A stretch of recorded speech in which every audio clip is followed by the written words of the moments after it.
শুভ জন্মাষ্টমী সবাইকে। জন্মাষ্টমীর সকালটা কিভাবে কাটালাম সেটাই তোমাদের সাথে শেয়ার করতে চলে এসেছি। সকাল সকাল বলবো না, প্রায় দুপুরই হয়ে গেছিলো স্নান করতে। স্নান করে গোপুর স্নান করার সব ব্যবস্থা আমি করছিলাম। তারপরে গোপুর পুরনো জামাগুলো খুলে দিলাম, কারণ গোপুর আজকে জন্মদিন, গোপুর নতুন জামা পরবে। তাই গোপুকে স্নান টান কমপ্লিট করে গোপুকে নতুন জামা পরিয়ে দেবো।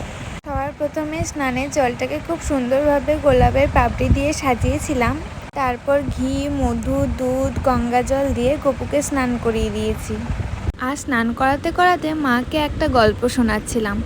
জানো তো, কালকে পার্লারে একটা গোপু সাজতে এসেছিল, তারই গল্প শোনাচ্ছিলাম। সেই গোপুটাকে নাকি তার বোন একবার উল্টোভাবে শুয়েছিল, তার সামনে গোপুটা সোজা হয়ে গেছিল। এটাই মাকে বলছিলাম, কি আশ্চর্য ব্যাপার না। আমরা এই বাড়ি চলে আসি আর মা একটু গান করে নেয়, আর আমিও একটু গান করে নিই। আরে গানের কিচ্ছু মনে নেই, আমি অনেক আগে গান ছেড়ে দিয়েছি। তারপর আমাদের এই বাড়িতে প্রায় রান্না কমপ্লিটই। তারপর আমি একটা মুভি দেখি। এই মুভিটা কে কে দেখেছো কমেন্ট করো, আর এর নাম কি তাইও কমেন্ট করো। তো আজকের ভিডিওটা এইটুকুই।